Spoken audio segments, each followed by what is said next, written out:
Adventure is in my blood. Finding treasures big or small and having fun is what it's all about. With my wife Melissa and our 3 kids, life is pretty full. But there isn't a mountain we can't climb together. This isn't your ordinary antique store. My name is Alex Archbold and this is Curiosity Inc. Hi everyone and welcome to today's episode where myself and the whole family all got together in a car and drove for 4 hours to come to Grand Prairie, the gateway to the north, right along the Alaska Highway. My family on my grandma's side is from this area, but we are out here because your cousin's getting hitched. Yep, Aaron. Yeah, none of you guys. We're not gonna hook you up. Hey Abigail, should we find a suitable husband for you while we're out here? No, she's she's hiding. What about you, Jason? A suitable spouse? Yeah? Okay. No, what? Okay. Anyway, we're here for an old person's wedding. An older person. Old. Well, they're mature. They're old enough to get married. Anyway. They're my little cousin. But while we're here, we're stopping at a couple antique shops in town. So we'll do a little tour and see what there is for treasure hunting in Grand Prairie. First stop we've got to make is Tracy's Treasures. And she's kind of in the back alley. I always felt my location was kind of in the back alley, but Tracy's spot is. We'll go inside and see what she's got. Well, for starters, it's a lot bigger on the inside here than what I expected on the outside. And I see already that there are some things I might be interested in. Door pushes and oil and gas signs. Very cool stuff. Kind of like that. Let's see what else there is. Old license plates. What? Oh, the light. Melissa sees something she thinks is cool. We build lights and lamps on occasion. You thought that was neat? Yeah, it reminded me of like something you put together. Yeah, it's similar. Josh does stuff like that too. Okay, I think one of the vendors here, I think it's more like an antique mall. Hey Abigail, look.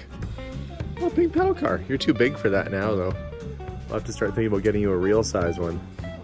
It's got the right color. Pretty much everything she likes is pink. I think that would be awesome. That would be awesome. Okay, while they look around, I'm gonna have a look over on this side. Some of these I think are reproduction. That is porcelain. Like it's enamel. $85, yeah, reproduction. I mean, it would do the trick if you needed one. The other thing I spotted was this Orange Crush didn't really do door pushes like this. So that's an imitation, but it looks cool. Let's see, what are they asking? $95. Well, for what it is, you know, a little reproduction with graphics on it is kind of neat. I mean, basically it's just pressed steel with stickers, but still neat. You have to be careful when it comes to reproduction stuff. I would buy something like that just to use, but if you thought you're buying the real thing, you might get tricked. So nice early narco can. $275. Now, this is an American can. Here, of course, being in Canada, we always look for the Canadian ones. Those are a little bit more collectible, but that's not a bad price, really. You know, it's got the early logo on it. Not too bad. You see anything, Steven? Well, I see a lot of stuff. Yeah, there's definitely a lot of stuff. But we have to see if there's something that's cool or something. So far, the that Anarcho can isn't too bad. What about the crush? It's reproduction. You can kind of, here's Steven. The early ones, you can feel the ridge on that. See, that's an applied sticker. If it was real, it would have been embossed into it, and it would be smooth with a slight raising because they baked the enamel on. So it's one way to tell. It's just a sticker. What do you see, Jason? I was just looking at what Abigail was looking at earlier. Oh, little boxes and stuff.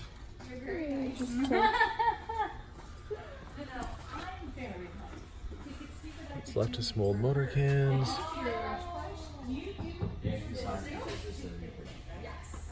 Squirrel butter. Buffalo brand peanut butter.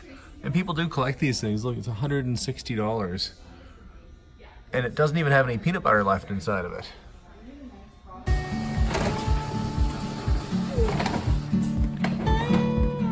So just took a moment to help these guys load up some furniture just so they could get it home. I know what it's like to have an antique store and be able to want to make that sale. But we're going to continue looking around now that I've done my moving duties and see if there's anything we need to buy and bring back to our shop.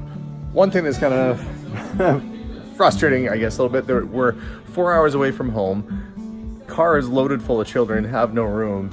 And I found a whole bunch of doors that are exactly what I was looking for my general store for that one addition to connect to the back. Well, I'll just have to start looking a little bit more seriously near Edmonton, but that would have been great. I could have found a door today, but maybe there's something else I need. Okay, so an interesting shop. Definitely put myself to work moving some furniture. The kids and everybody helped out. There wasn't anything there at a price point that would make sense for me to buy, but one of the vendors I actually know, and he had a really cool gasoline sign for Pan Am oils, which I might talk to him about and see if maybe he can bring that into Edmonton next time he's there. Next stop, Dusty Gold Consignment Buy and Sell. We gotta check this place out. And Melissa's filming children coming out of the car.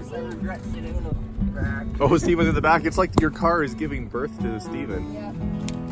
Now we're gonna have a double quad. If you look to your left, children, you'll see a Volvo giving birth to a young Stephen. Woo! That's kind of a cool piece. Gargoyle mobile oil rack. Not in bad shape. License plates again. Guitars. What am I looking at? Oh, the RCA dog. Nipper is what his name is. That's what they call him. What are they asking for Nipper?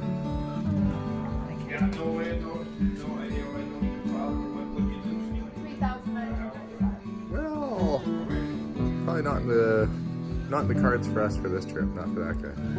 And there's even a hot rod sitting in here.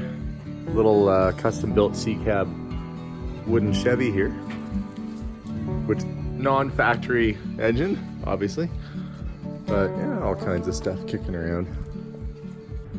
Okay, so this shop ended up being successful for me. Let me show you what I got. Got my helpers helping me out here. All right, so Stephen and Jason are holding up the banner. I got this great early 70s Winston drag racing banner. You can see the cigarette banner there. It's got these little pockets for the wind so that it wouldn't blow it away like a tent.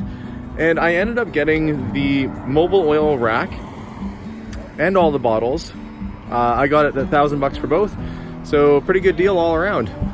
A nice little set of stuff to bring back to the shop. This piece right here, he had it priced at $1,400. It's actually in the city probably worth about $1,500 to $1,900. So there's definitely some margin left on those. We're gonna get them loaded up, and we've got a wedding to go to, right? Yeah. Last stop is Dinosaur Museum. It's the Philip J. Curry Dinosaur Museum in Grand Prairie. Finally gonna see something older than Dad. Yeah, finally.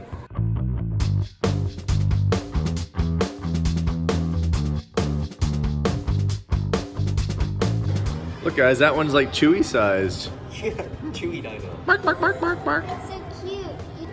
Hesperonychus elizabethae. Western claw. He doesn't look even mildly concerned that that thing is gonna eat him. Hey Melissa. Come here, I gotta show you something terrifying. Come over here with me. No, come over here with me. Guaranteed you'll be terrified. Melissa does not like heights. And there's a glass ceiling. Look, that guy just trying to do his job down there. He probably has people jumping on his head all day long. He can definitely hear Jason tap dancing. He's probably like, I'm ignoring you. I've got important dusting to do down here. Look, he's completely ignoring us. And as they learn more about dinosaurs, you can see that our typical view of a dinosaur starts to change. This is in their workshop, but they've got a dinosaur with feathers on it that they're putting together down there. Interesting. The most terrifying dinosaur of all, the Jasonosaurus. Hey, are they trapped? That means free babysitting. We need a bubble to trap the kids in at home. Baby Hippechosaurus. You know what these were famous for? they tell you like, you know, eat your veggies, and then you go and eat chocolate bars all day long. They're real hypocrites. That's why they named it the Hippocrisaurus. So where are they finding all these dinosaur bones? Well, there's many fields, Drumheller, Alberta. This was tropical rainforest at one time. Shows you how the earth can change. But they find a lot of bones when they're digging for oil, drilling. So they've got this little exhibit here on oil rigs and how they come across this, because of course dinosaurs passed away over years, and all the soils and vegetation turned into oil. It created these pockets, and that's how Alberta's economy really thrived. So there's definitely an aspect of oil production here at the museum too. Excuse me, do you know where the men's restroom is?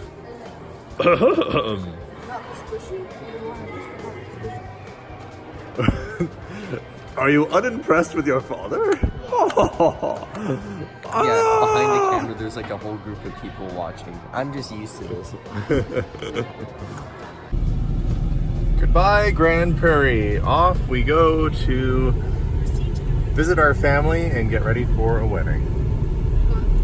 We're here, we've arrived at sort of a country wedding, and we've noticed that the wheelchair ramp is a little on the sketchy side. I guess maybe that does the trick, but they've got like sort of a pulley system to get up to the second floor. I don't even know if I'd risk going on that. I shouldn't be laughing, it's probably terrifying. I am on barbecue duty here the day before the wedding, and I feel like I'm being watched. Thanks for watching today's episode.